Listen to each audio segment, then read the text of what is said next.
Welcome again in 10 minute biology. आइए बच्चों, आज का टॉपिक स्टार्ट करते हैं।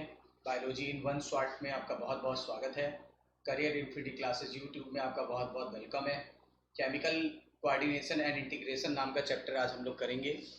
आइए लेट्स बिगिन, स्टार्ट करते हैं। एंडोक्राइन ग्लैंड क्या होती है बेटा? एंडोक्राइन ग्लैंड वो ग्लैंड होती है जिसमें डक्ट ना पाई जाए। जिसमें डक्ट नहीं पाई जाती है उसे बोलते हैं एंडोक्राइन ग्लैंड। और एंडोक्राइन ग्लैंड को डक्टलेस ग्लैंड कहा जाता है और ये हार्मोन निकालती हैं।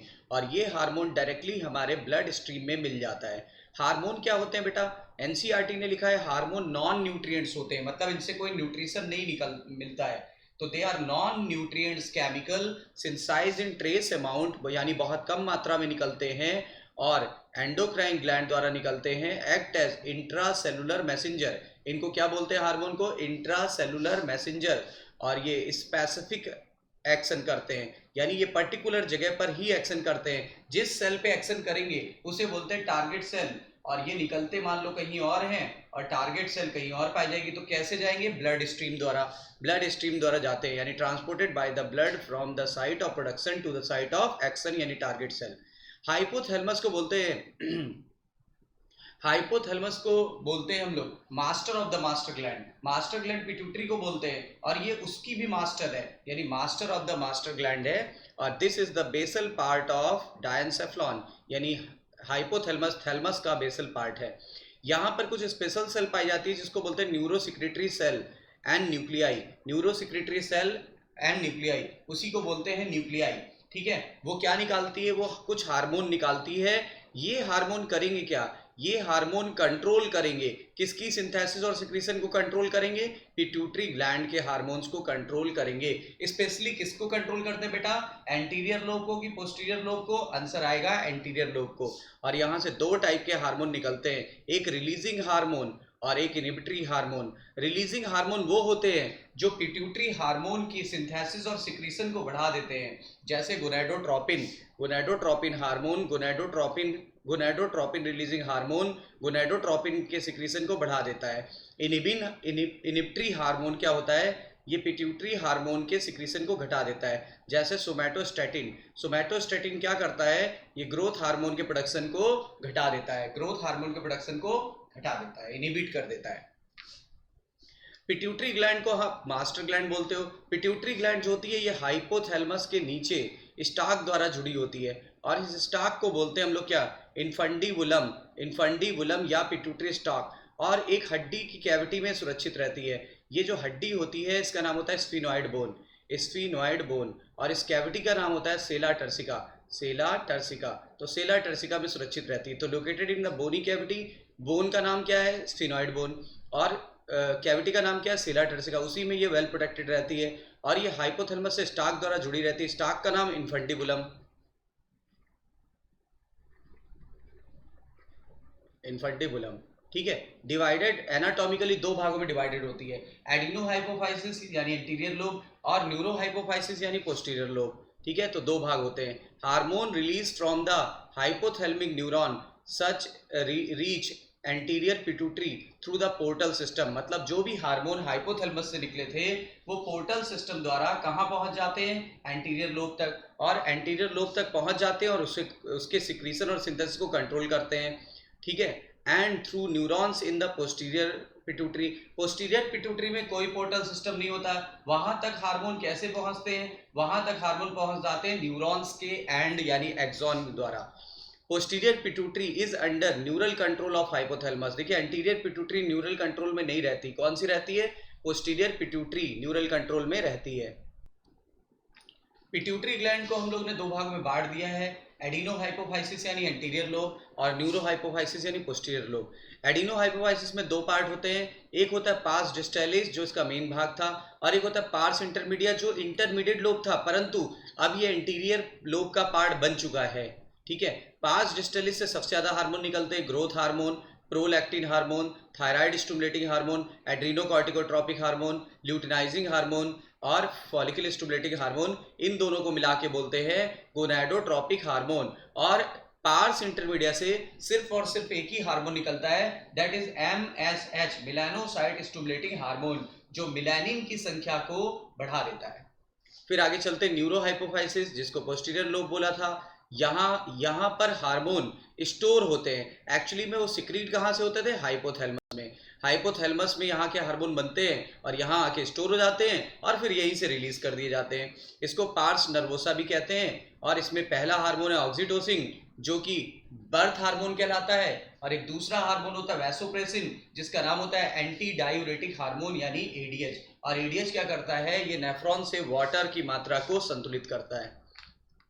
एडिनो हाइपोफाइसिस से पहला हार्मोन निकला ग्रोथ हार्मोन। ग्रोथ हार्मोन क्या होगा? अगर ज्यादा निकला तो व्यक्ति का शरीर बहुत बड़ा हो जाता है, इस यानी जाइंट हो जाता है, इसी को बोलते हैं जाइगेंटिज्म, ठीक है। और अगर लो सिक्रीशन होने लगा तो शरीर बौना रह जाता है, यानी ड्वार्फिज्म, ठीक है। और proper reaction leads to the proper growth of body, ठीक है। अगर प्रॉपर रिएक्शन होगा तो प्रॉपर ग्रोथ होगा।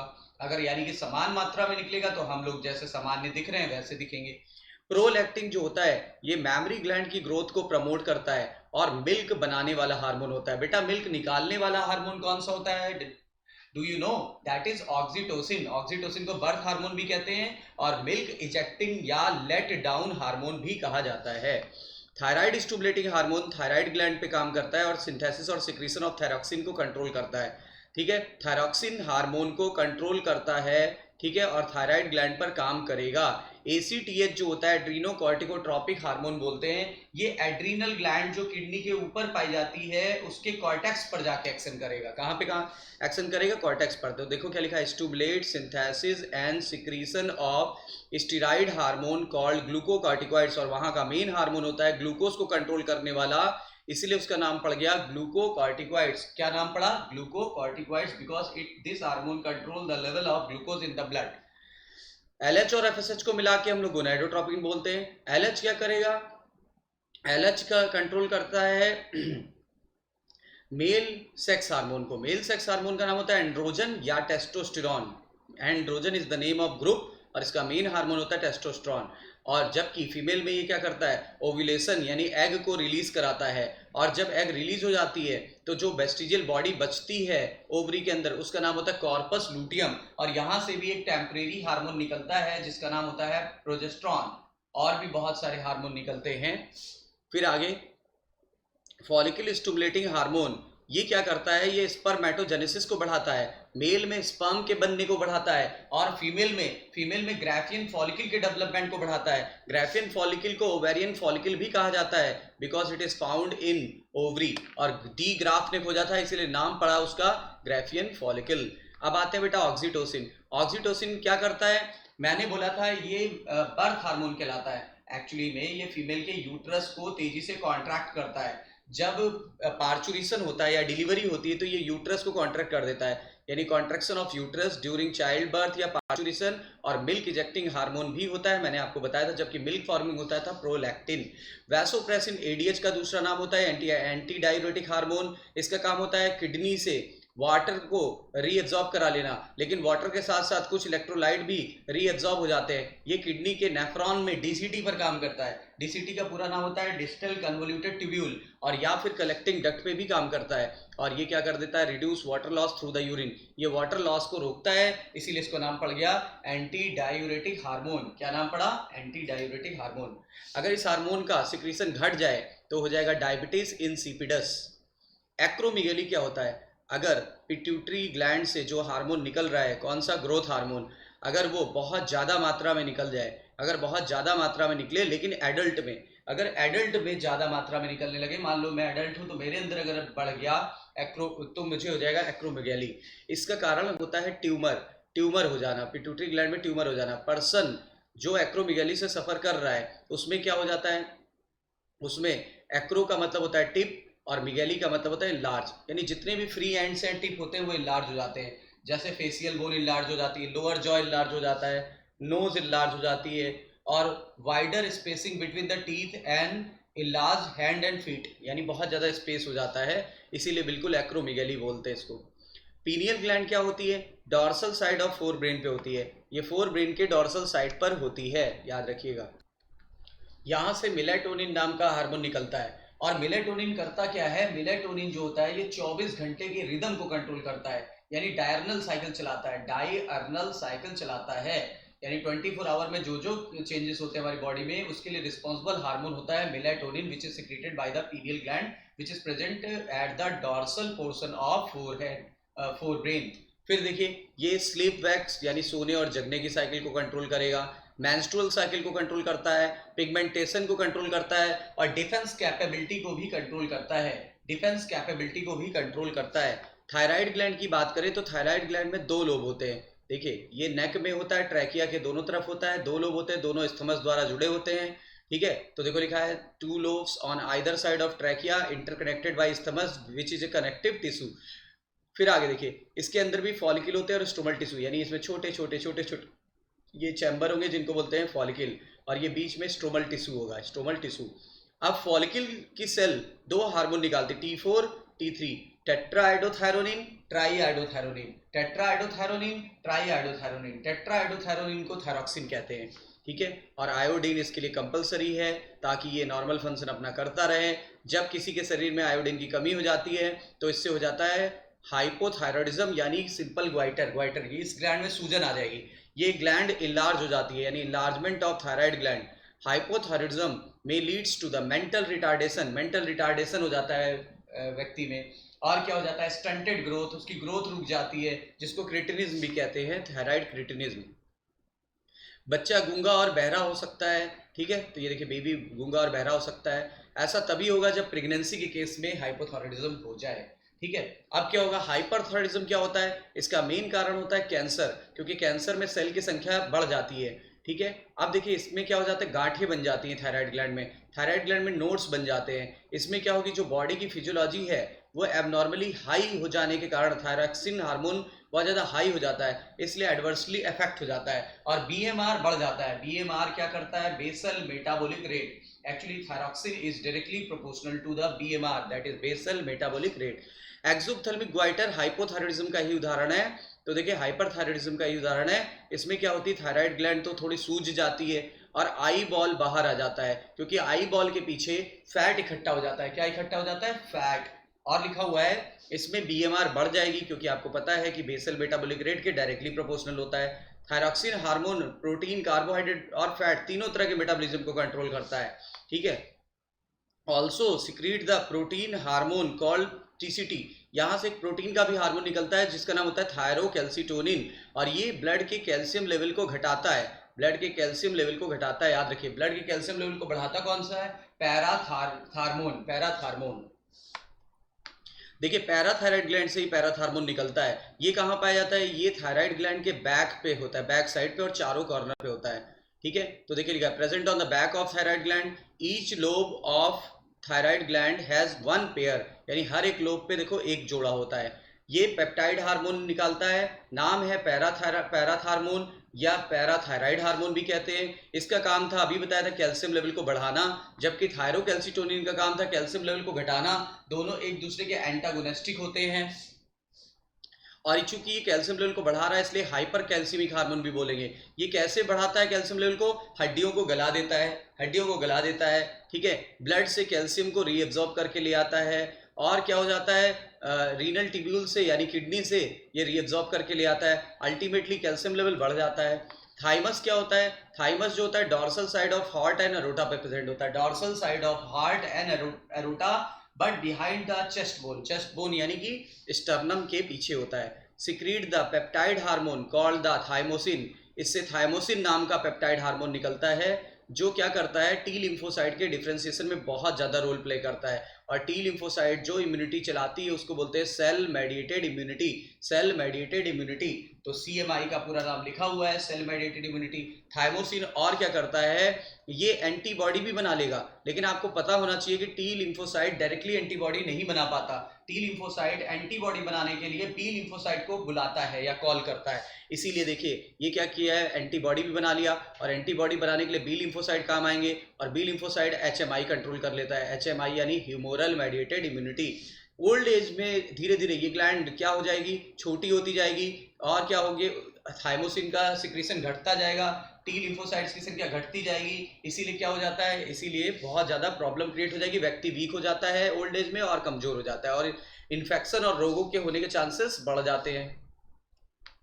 एड्रीनल ग्लैंड, अभी अभी बताया था कि एड्रीनल ग्लैंड जो होती है किडनी के ऊपर की तरफ होती है, इसलिए इसको सुप्रारीनल ग्लैंड भी कहते हैं, सुप्रारीनल ग्लैंड, सुप्रारीनल ग्लैंड भी कहते हैं। ये जो होती है ये इसमें दो भाग होते हैं, बाहर कॉर्टेक्स अंदर मेडुला, बाहर कॉर्टेक्स और अंदर मेडुला।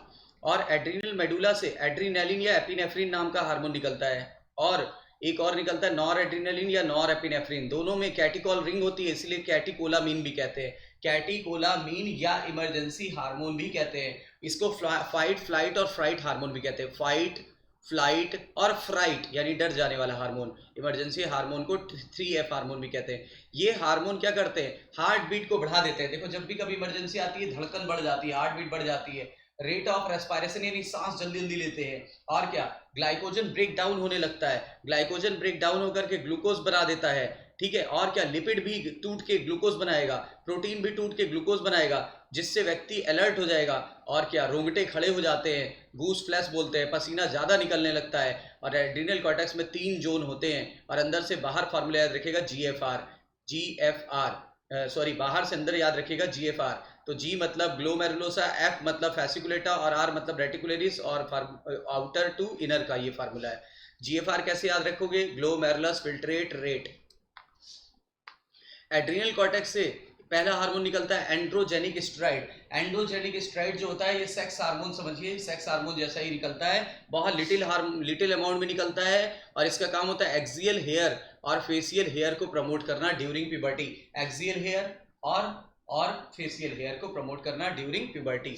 और ग्लूकोकॉर्टिकॉइड्स की बात करते हैं तो ये क्या करेगा, ये ग्लूकोज की मात्रा यानी कार्बोहाइड्रेट मेटाबॉलिज्म को कंट्रोल करता है, और ये क्या करता है, ग्लूकोनियोजेनेसिस करता है। ग्लूकोनियोजेनेसिस का मतलब होता है नॉन कार्बोहाइड्रेट से कार्बोहाइड्रेट बनाना, नॉन कार्बोहाइड्रेट से क्या बनाना, कार्बोहाइड्रेट। अब वो कैसे बनेगा भाई, इसके लिए लिपिड को तोड़ के कार्बोहाइड्रेट बनाओ, प्रोटीन को तोड़ के कार्बोहाइड्रेट बनाओ, अल्टीमेटली ग्लूकोज का लेवल बढ़ जाएगा। और कॉर्टिसोल जो होता है कार्डियोवैस्कुलर एक्शन और किडनी फंक्शन को भी कंट्रोल करता है, एनसीईआरटी की लाइन है, और ये इम्यूनोसप्रेसिव भी होता है, इसीलिए ऑर्गन रिजेक्शन को रोक देता है और उसके सक्सेस को बढ़ा देता है, और आरबीसी प्रोडक्शन को भी बढ़ा देता है। तो ऑपरेशन के समय या सर्जरी के समय कौन सा इंजेक्शन दिया जा सकता है, कॉर्टिसोल का, इसलिए इसको लाइफ सेविंग हार्मोन भी कहा गया है। मिनरलोकॉर्टिकॉइड्स, इसका मेन हार्मोन होता है एल्डोस्टेरॉन, एल्डोस्टेरॉन। इसका काम होता है वाटर और इलेक्ट्रोलाइट्स यानी NaCl को कंट्रोल करना। ये क्या करता है, ये सोडियम के रीएब्जॉर्प्शन को बढ़ा देता है, वाटर के एक्सक्रीशन को बढ़ा देता है, और K+ आयन और फॉस्फेट के रीएब्जॉर्प्शन को वो एक्सक्रीशन को बढ़ा देगा। देखिए क्या लिखा है, which also helps in reabsorption of sodium ion and water. यहाँ पे ये एक में है, सोडियम आयन और वाटर के रीएब्जॉर्प्शन को बढ़ा लेता है, परंतु किसको एक्सक्रीट करा देता है, पोटेशियम आयन और फॉस्फेट आयन को ये किडनी से एक्सक्रीट करा देता है। मतलब इसका काम है बॉडी के अंदर सोडियम और वाटर को बढ़ा लेना और पोटेशियम और फॉस्फेट को घटा देना, पोटेशियम और फॉस्फेट को घटा देना। अब देखिए क्या लिखा हुआ है, when adrenal cortex is damaged, जब एड्रीनल कॉर्टेक्स डैमेज हो जाता है तो it does not produce enough cortisol, तो वो बहुत ज़्यादा कॉर्टिसोल नहीं निकाल पाता, ठीक है, जिससे क्या हो जाता है, लिखा हुआ है कि which regulates the body reaction to stressful situation. अब बॉडी क्या होती है, स्ट्रेसफुल सिचुएशन से लड़ नहीं पाएगी, ठीक है, और एल्डोस्टेरॉन सिक्रीशन भी नहीं निकल पाएगा। इससे हो जाएगा एडिसन डिजीज, और सिम्टम ऑफ एडिसन डिजीज क्या, व्यक्ति कमजोर हो जाएगा, उसकी मसल कमजोर हो जाती है, थका थका रहेगा, स्किन पे पिगमेंटेशन हो जाता है, वेट लॉस होगा, माउथ वगैरह में बहुत घाव आ जाते हैं, सोर आ जाते हैं, और डिप्रेशन में चला जाता है व्यक्ति, ठीक है। 2 मेजर कॉज, इसके 2 मेजर कॉज हैं, primary adrenal insufficiently where our immunity system mistake adrenal gland for antigen and tries to damages, यानी ऑटो इम्यून डिजीज का कारण हो सकता है, हमारा ही इम्यूनिटी सिस्टम हमारे ही ग्लैंड को नष्ट कर दे, एक तो ये कारण है, और दूसरा है secondary adrenal insufficiently when pituitary gland can not produce ACTH, जो एक तो खुद ऑटो इम्यून डिजीज हो जाए और हमारी ग्लैंड खुद भी कोई ना कोई हार्मोन सिक्रीट ना कर सके। अब पैंक्रियास की बात करते हैं, ये कंपोजिट ग्लैंड होती है या डुअल ग्लैंड होती है या मिक्स ग्लैंड होती है, इनमें एक्सोक्राइन पार्ट भी होता है, एंडोक्राइन पार्ट भी होता है, ठीक है, और जो एंडोक्राइन पार्ट होता है वो उसमें 1 to 2 मिलियन सेल पाई जाती है, 1 to 2 मिलियन सेल पाई जाती है, और ये प्रेजेंट होता है आइलेट ऑफ लैंगरहैंस के रूप में, आइलेट ऑफ लैंगरहैंस के रूप में, और यहाँ से 2 मेन हार्मोन निकलते हैं, ग्लूकागॉन और इंसुलिन। इंसुलिन निकलता है बीटा सेल से, ग्लूकेगॉन निकलता है अल्फा सेल से। ग्लूकेगॉन पेप्टाइड हार्मोन है और इसका काम होता है ग्लाइकोजिनोलिसिस करना। ग्लाइकोजिनोलिसिस करना मतलब ग्लाइकोजन को लिसिस करना, ठीक है। कहाँ पे ये इसकी टारगेट सेल है? Liver cell. और ये क्या करेगा? ग्लूकोनियोजेनेसिस को भी बढ़ाता है, हैंस कॉल्ड हाइपरग्लाइसीमिक हार्मोन, इसीलिए इसको हाइपरग्लाइसीमिक हार्मोन बोलते हैं। बॉडी के अंदर ग्लूकोज लेवल को बढ़ा देगा। इंसुलिन बिल्कुल उल्टा है, इसकी दो टारगेट सेल है, एक तो लिवर सेल और दूसरी फैट सेल। इसका काम होता है सेलुलर ग्लूकोज अपटेक को बढ़ा देना, सेलुलर ग्लूकोज अपटेक को बढ़ा देना। और क्या करना? ग्लूकोज को ग्लाइकोजन में बदल देना, यानी ग्लाइकोजेनेसिस करना। और इसीलिए ये ब्लड में ग्लूकोज के लेवल को घटा देता है। इसीलिए आप इसको क्या बोलोगे? हाइपर ग्लाइसीमिक हार्मोन कि हाइपोग्लाइसीमिक हार्मोन? तो इसको बोलेंगे हाइपोग्लाइसीमिक हार्मोन। अगर इंसुलिन की डेफिशिएंसी हो जाए तो डायबिटीज मिलाइटस हो जाएगा और इससे यूरिन से ग्लूकोज लॉस होने लगता है और व्यक्ति को एक्सेसिव हंगर और थर्स्ट लगने लगती है। थर्स्ट ज़्यादा लगने को बोलते हैं पॉलीडिप्सिया, पॉलीडिप्सिया। और ये बहुत ज़्यादा ये सिम्टम है। और इस समय कीटोन बॉडीज यूरिन में बन के निकलने लगती है, कीटोनूरिया बोलते हैं, ग्लूकोज निकलने लगती है, ग्लाइकोसूरिया बोलते हैं, ठीक है। इंसुलिन और ग्लूकागॉन दोनों एंटागोनिस्टिक होते हैं और दोनों ही मिल करके ग्लूकोज के होम्योस्टेसिस को मेंटेन करते हैं। ग्लाइकोजिनोलिसिस का मतलब बता दिया था, ग्लाइकोजन का टूटना। ग्लाइकोनियोजेनेसिस का मतलब ग्लूकोज का फॉर्मेशन अदर देन ग्लाइकोजन, मतलब ग्लाइकोजन के अलावा अगर किसी चीज से बने, जैसे प्रोटीन और कार्बोहाइड्रेट, प्रोटीन और लिपिड से, तब उसको बोलते हैं ग्लूकोनियोजेनेसिस। और ग्लाइकोजेनेसिस क्या होती है? Conversion of glucose into glycogen. देखो ग्लाइकोजेनेसिस तो ग्लाइकोजन का बनना। टेस्टिस क्या होती है? एक पेयर टेस्टिस होता है, इसमें होती है सेमिनिफेरस ट्यूब्यूल और इंटरस्टिशियल सेल भी होती है, ठीक है। और टेस्टिस कहाँ प्रेजेंट होती है? एक पाउच लाइक स्ट्रक्चर में। पाउच लाइक स्ट्रक्चर का नाम होता है स्क्रोटल सैक। और इसमें होने का ये एब्डोमेन के बाहर होता है, जिससे 2 से 2.5 डिग्री टेम्परेचर कम हो जाता है और स्पर्मेटोजेनेसिस को फायदा होता है। लीडिक सेल को इंटरस्टिशियल सेल भी कहते हैं। यहीं से जब एलएच काम करता था तो एंड्रोजन निकला था और एंड्रोजन का मेन हार्मोन मैंने आपको टेस्टोस्टेरोन बताया था। और ये काम क्या करता है? ये डेवलपमेंट एंड मैचुरेशन करता है किसका? एसेसरी मेल सेक्स ऑर्गन का। और क्या करेगा? सेकेंडरी सेक्सुअल कैरेक्टर को प्रमोट करेगा। और क्या करेगा? और स्पर्मेटोजेनेसिस को कंट्रोल करता है। और मेल का सेक्सुअल बिहेवियर यानी लिबिडो ये भी कंट्रोल करेगा। क्यों? क्योंकि ये काम करता है सेंट्रल नर्वस सिस्टम पर और सेंट्रल नर्वस सिस्टम से ही लिबिडो कंट्रोल होता है। ओवरी, एक पेयर ओवरी होती है और एक ओवम प्रोड्यूस करती है। हर एक मेंस्ट्रुअल साइकिल में एक ही ओवरी एक ओवम प्रोड्यूस करती है, ठीक है। और ओवरी एब्डोमेन में होती है, जबकि टेस्टिस एब्डोमेन के बाहर था। ओवरी जो होती है ओवेरियन फॉलिकल और स्ट्रोमल टिश्यू का बना होता है, यानी इसमें भी जैसे ओवेरियन फॉलिकल होते हैं और स्ट्रोमल टिश्यू होता है। और एस्ट्रोजन यहाँ से बनता है, ओवेरियन फॉलिकल की सेल से एस्ट्रोजन बनता है। और एस्ट्रोजन का काम होता है फीमेल में सेकेंडरी सेक्सुअल कैरेक्टर को कंट्रोल करना, जैसे फीमेल बिहेवियर यानी फीमेल का लिबिडो, मैमरी ग्लैंड को विकसित करना। और उसके अलावा फीमेल का बहुत सारे सेक्स कैरेक्टर जो है वो कंट्रोल करता है, सेकेंडरी सेक्सुअल कैरेक्टर कंट्रोल करता है। फटे हुए जो फॉलिकल्स है, जो फॉलिकल ग्रेफिन फॉलिकल रप्चर हो जाते हैं यानी फट जाते हैं, उनसे कॉर्पस लूटियम बन जाता है। और मैंने बताया था यहाँ से एक टेम्परेरी हार्मोन निकलता है प्रोजेस्टेरॉन, और प्रोजेस्टेरॉन प्रेगनेंसी को कंट्रोल करता है। और एल्विलाई, मेमोरी ग्लैंड के अंदर एल्विलाई होती है जहां मिल्क बनता है, उसको भी प्रमोट करता है। तो क्या लिखा है? Stimulate alveoli formation and milk secretion in the mammary gland, in the mammary gland. Hormone secreted by other tissue which is not endocrine gland, मतलब जो एंडोक्राइन ग्लैंड नहीं है फिर भी वो निकाल रही है क्या? हार्मोन। जैसे हार्ट की जो एट्रियल वाल होती है वहां से एएनएफ नाम का फैक्टर निकलता है, एएनएफ। और ये क्या कर देता है? Which decrease the blood pressure by dilating the blood vessel, ये ब्लड वेसल्स को डायलेट कर देता है, वैसो डायलेटर है, जिससे ब्लड प्रेशर कम हो जाएगा। ब्लड प्रेशर कम हो जाने से जो जीएफआर था वो घट जाएगा, ग्लोमेरुलस फिल्ट्रेट रेट घट जाता है। किडनी से निकलता है, किडनी में होता है जेजीए, जेक्स्ट्रा ग्लोमेरुलस अपरेटस, वहाँ की सेल होती है जेजी सेल, वहाँ से 2 हार्मोन निकलते हैं। एरिथ्रोपोइटिन जो एरिथ्रोपोइसिस यानी आरबीसी फॉर्मेशन को बढ़ा देता है, और दूसरा रेनिन RENIN, रेनिन कंट्रोल करता है रेनिन एल्डोस्ट्रॉन सिस्टम को।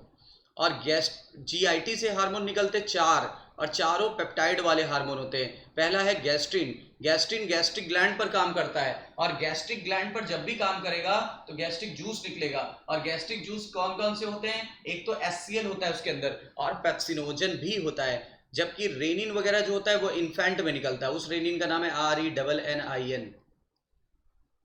फिर आगे सिक्रीटिन, सिक्रीटिन पैंक्रियास पे काम करेगा और क्या करेगा, ये वाटर और बाइकार्बोनेट आयन को निकालता है। पैंक्रियास पे काम करता है सिक्रीटिन और किसको सिक्रीट कराएगा, वाटर और बाइकार्बोनेट आयन, वाटर और बाइकार्बोनेट आयन सीसीके को कोलिसिस्टोकाइनिन कहते हैं। ये पैंक्रियास पे भी काम करेगा, गॉल ब्लैडर पे भी काम करेगा। तो पैंक्रियास पे काम करेगा तो पैंक्रियास से जूस निकलेगा, ठीक है, और इधर से बाइल जूस निकलेगा रिस्पेक्टिवली। तो याद रखिएगा, इंपॉर्टेंट है। जीआईपी यानी गैस्ट्रिक इनिबिटरी पेप्टाइड, ये क्या करता है, ये गैस्ट्रिक जूस के सिक्रीशन को घटा देगा, ये गैस्ट्रिक जूस के सिक्रीशन को घटा देगा, ठीक है, और उसकी जो मोटालिटी है वो भी घटा देगा, यानी जो भी पेरिस्टालिसिस मूवमेंट हो रहा है, चर्निंग मूवमेंट हो रहा है, उसको घटा देगा।